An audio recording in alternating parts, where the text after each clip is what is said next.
I've done a lot of character development over the past 2 seasons that I have not been doing this podcast, guys. Lots of character development, lots of plots. And I chose me last year, and Selfish feels pretty great so far, guys. I'm not gonna lie. I'm just Holden 2.0 now.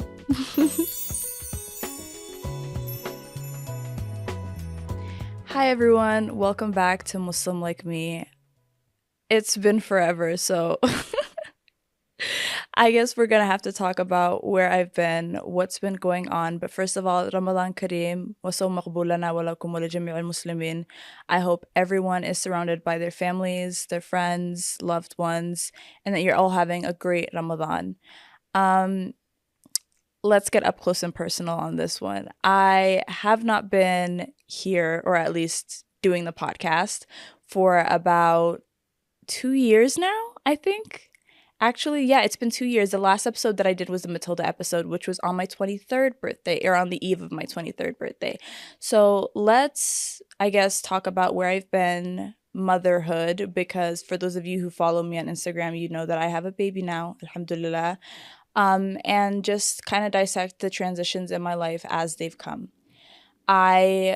You know what it is also, though, just to kind of cut through all of like the bureaucracy of it, is like I never really imagined myself being here, or at least like 2 years later starting up the podcast again. But I mean, now I'm at a point in time where I just feel most connected to sharing and discussing a lot of these things, because I think we all go through the same life transitions and the same life changes in different fonts, obviously, because not everyone's life changes are going to be under the same circumstances. But it's such a lonely experience, transitions and motherhood, and being the kind of, I guess, strong woman it takes to like change things.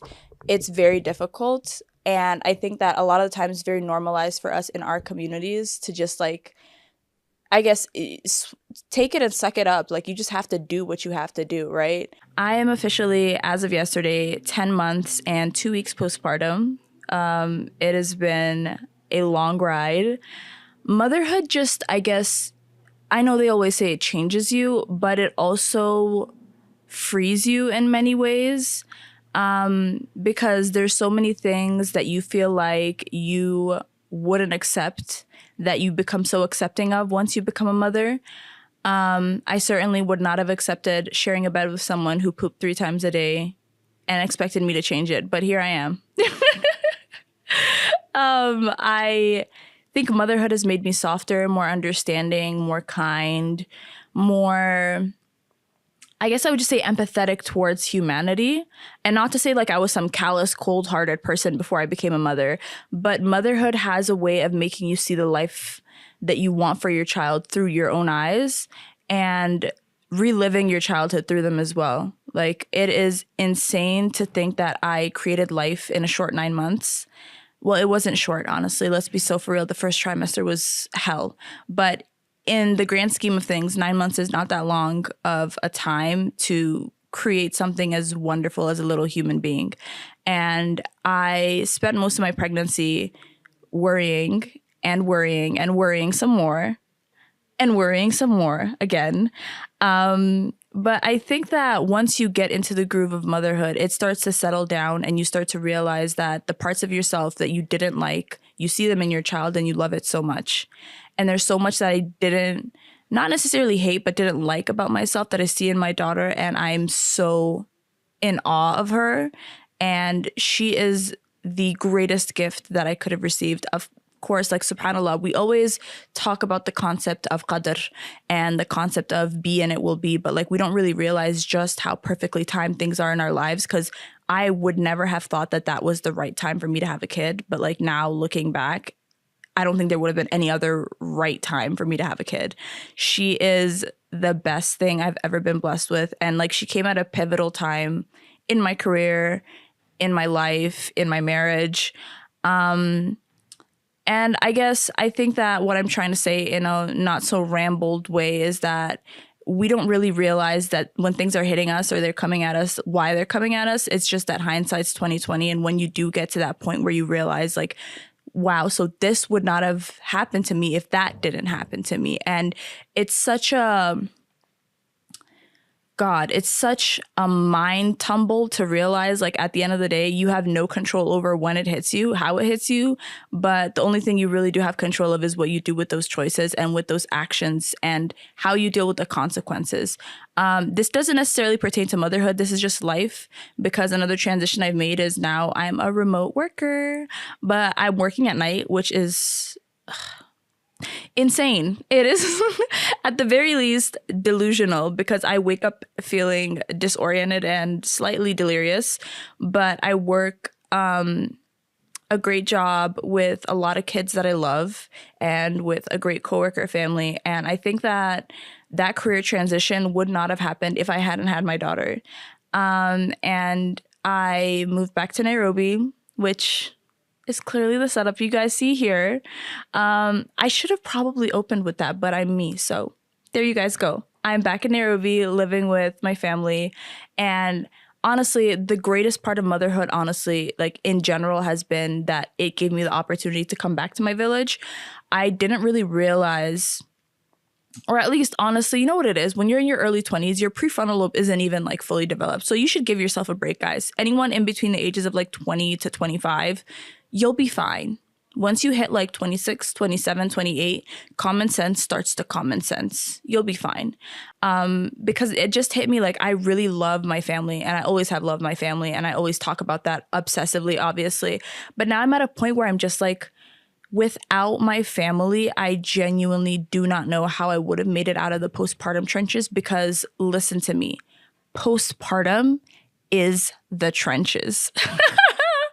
Postpartum will have you angry, sad, like numb.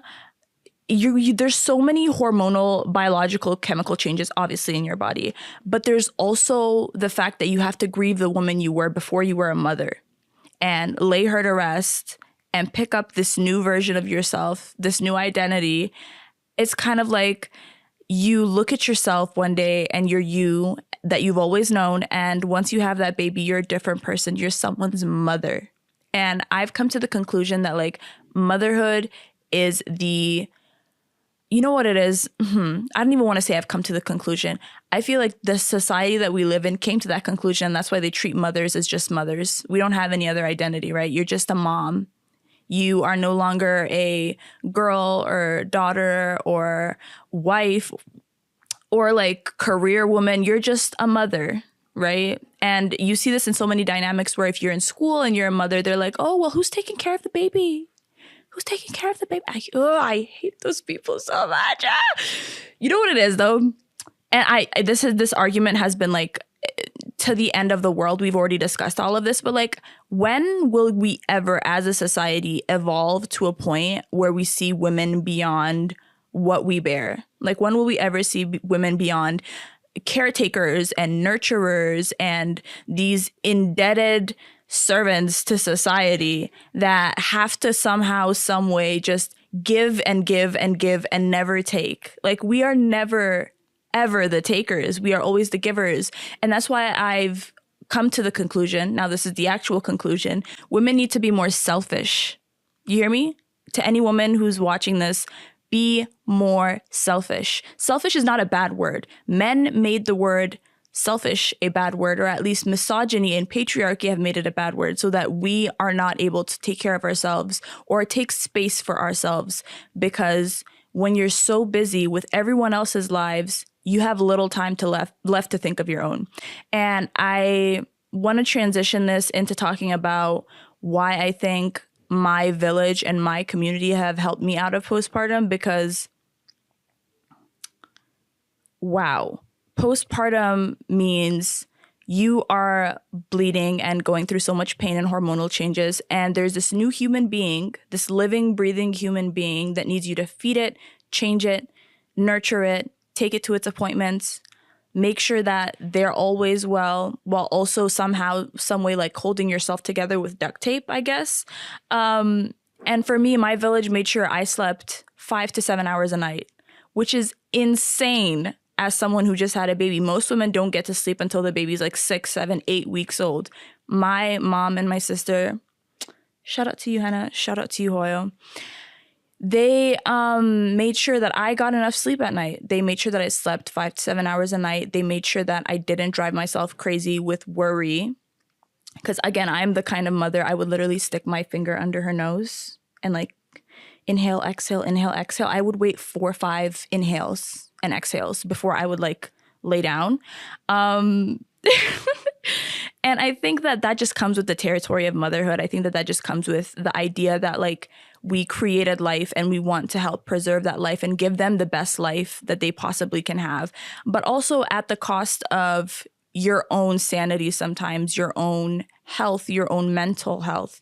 And my family made sure for a fact that that didn't happen to me. And I'm so grateful for them, because without them, I genuinely would have, I might have developed postpartum depression. Who knows? Like I went through a phase after I gave birth to my daughter where I quite literally just did an inventory check of my life. And I think we all have those phases in our lives, regardless of whether or not you're a mother. You just sit down sometimes with yourself and you do a little inventory check. What have I done so far with my life? What am I yet to achieve that I know I can and want to achieve? And what is achievable that I haven't even thought of yet?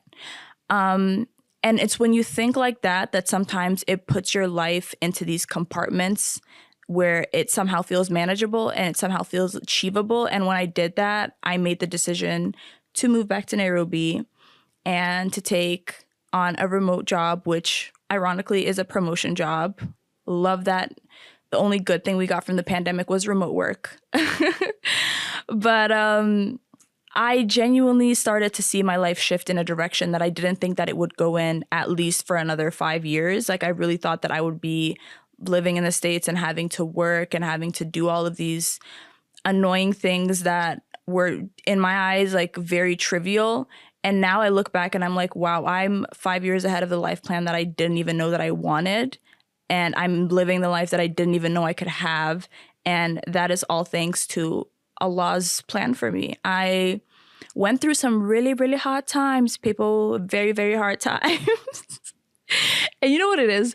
I saw this Shrek meme the other day that said something along the lines of, if you are always told by people, oh my God, you are the strongest person I've ever met. Like, you're so strong.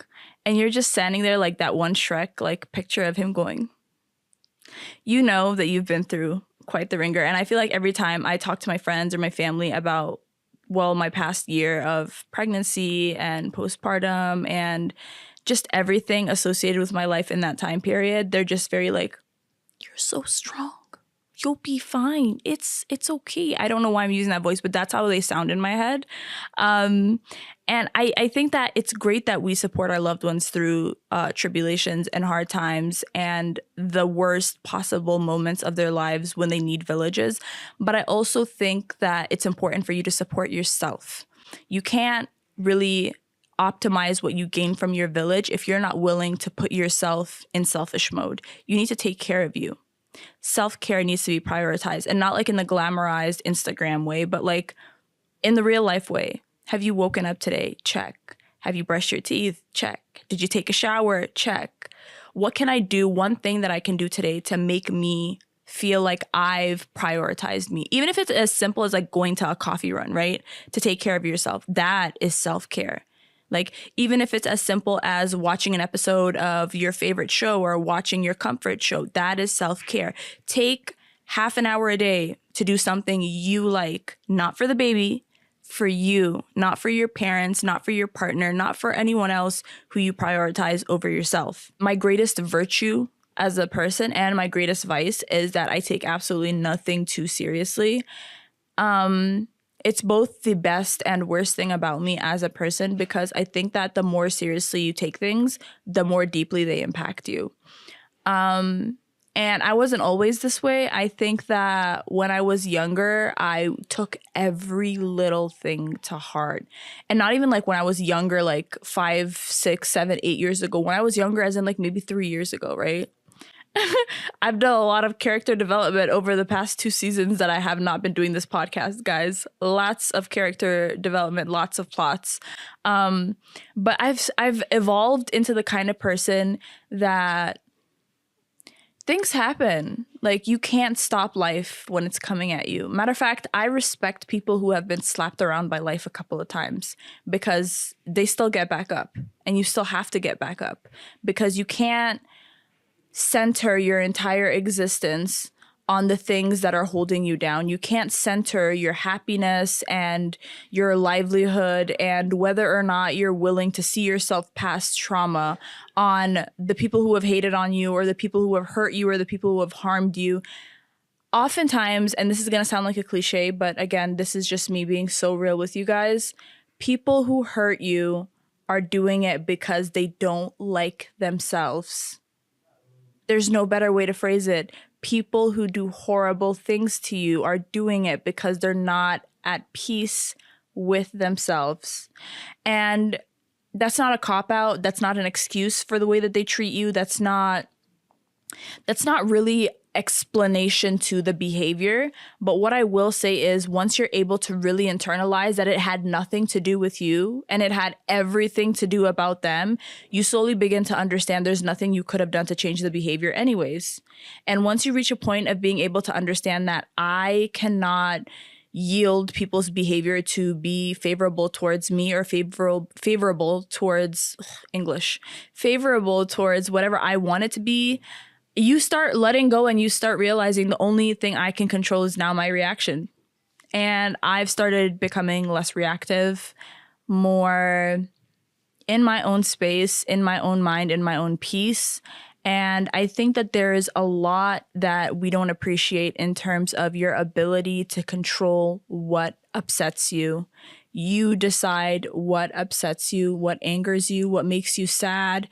And I think that in my 25 years of living, I have never been more unbothered than I am now. And the unbothered didn't come for free.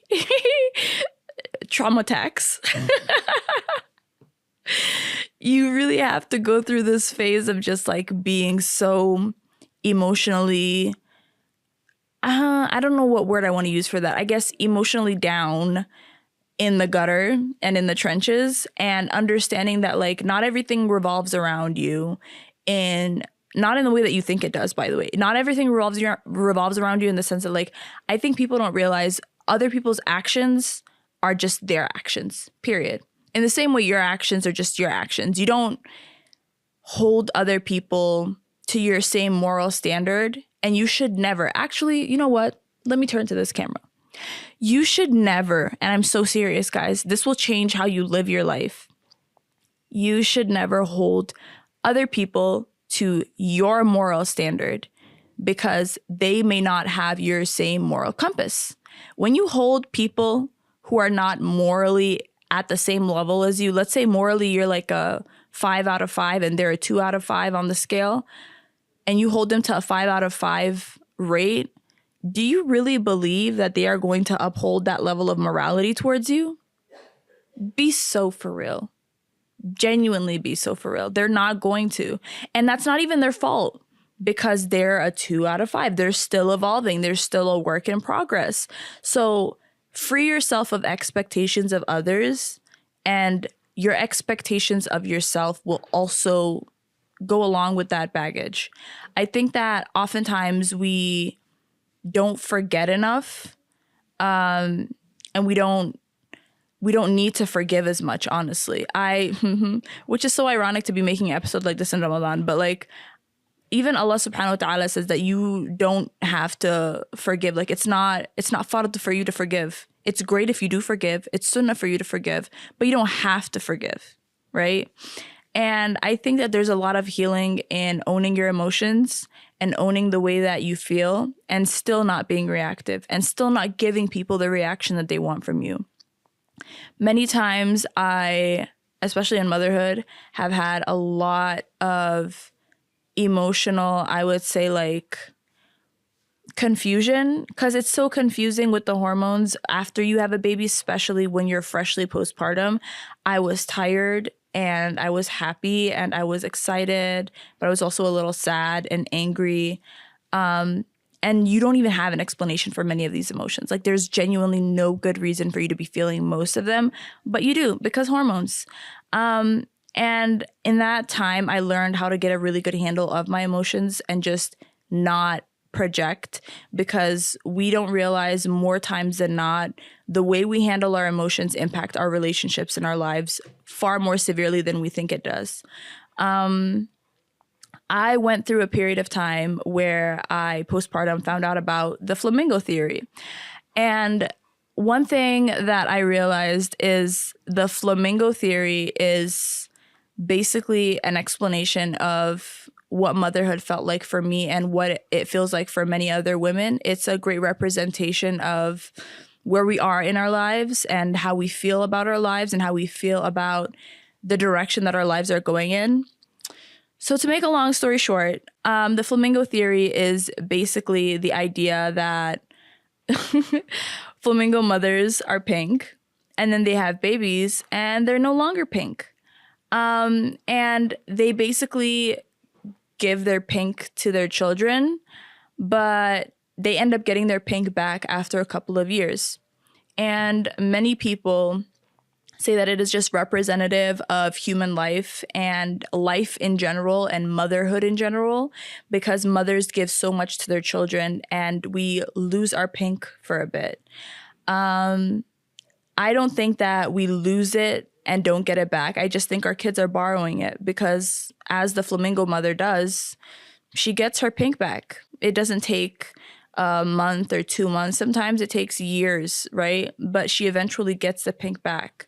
And of course, there's a deeper biological explanation for as to why this happens, and I'm not getting into that. I'm just looking at the metaphor of it all. So for those of you who are like, actually, relax, calm down, take a break. But the flamingo theory really just shows like getting your pink back doesn't have to mean that you undergo these severe changes in who you are. I like to believe that there are parts of myself that are still the old me. I think that I'm just Holden 2.0 now. Motherhood has evolved me into the kind of person that, God, 23-year-old me would think, ew, why is she so zen? But I don't even think it's about being zen. I think it's about accepting what you can change and accepting what you can't change.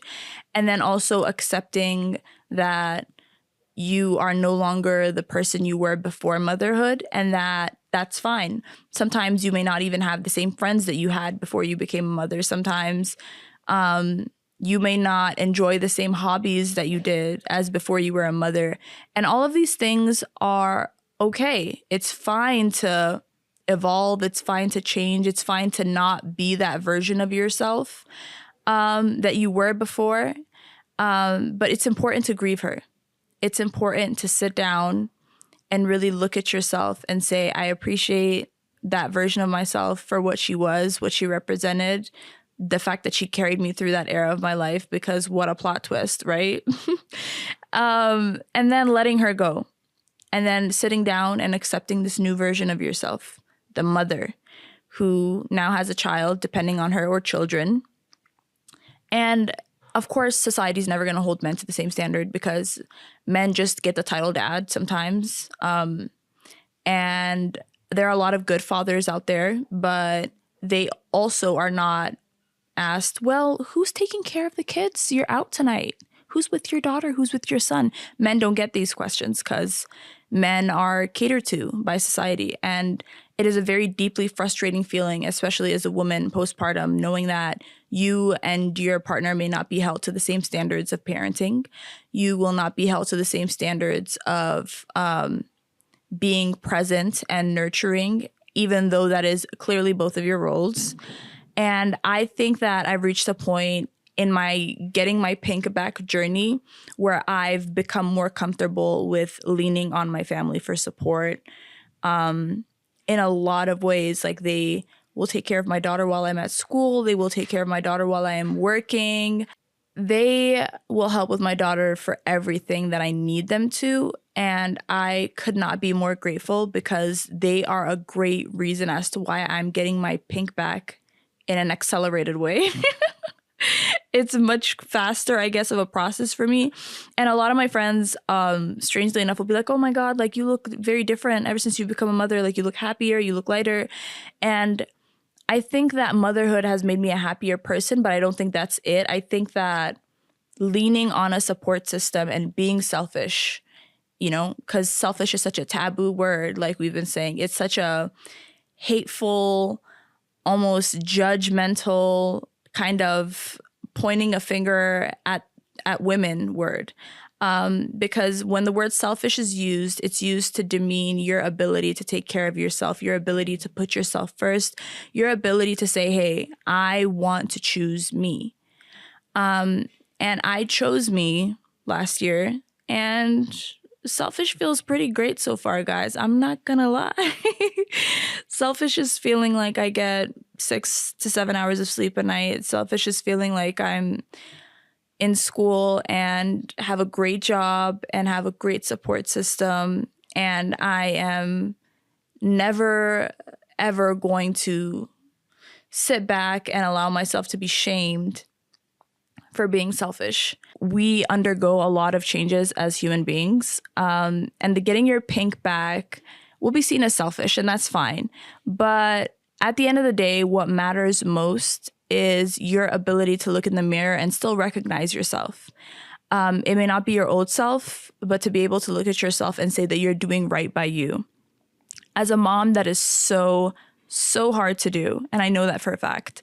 But I also believe, and this is just me, I guess, reflecting on the past 10 months of being a mom, I also believe that there's a part of us that deserves, not only just deserves, but should always strive towards being selfish, especially if you're a mother with daughters, right? Because you want that little girl to someday grow up and think it's okay to be selfish too. You want her to see her mother happy and put herself first and be kind to herself in ways that are not acceptable now, but will be acceptable to her because you make it acceptable. As a mother to a young daughter, I made it my priority to choose myself, to be kind to myself, to speak joy into the things that I do on a daily basis, to work in a job that I love, because I want my little girl to grow up and say, my mom was happy and she chose herself, and I can be happy and choose myself. And I think that what we don't realize is kids are always watching, right? And I mean, my baby's still a baby. She's not even 1 yet, but children are sponges. And especially in my line of work as a behavioral therapist with kids, which is an interesting combination with a behavioral therapist who also is a mom, right? Because motherhood has really shaped a lot of my views, and vice versa. Being a behavioral therapist has shaped a lot of my views on motherhood. But I think that there are a lot of things that you realize once you're able to meld the different parts of your life together. And for me, one of those things was just, I will not be able to protect my child from everything in the world. But the one thing I can protect her from is seeing me as just an indentured servant to society. That's one thing I can do. I can show her that her mom is happy. That's my mom giggling upstairs. See, it's generational, guys. Did you hear that? I heard the baby. No, that was my mom laughing. Mom giggling? Yeah. Guys, that's my producer, Kenise. Kenise, you want to say hi?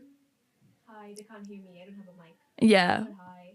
That's my producer, Kenise. She says hi. You know what, though? Next time we'll get you a mic so that you can be an active...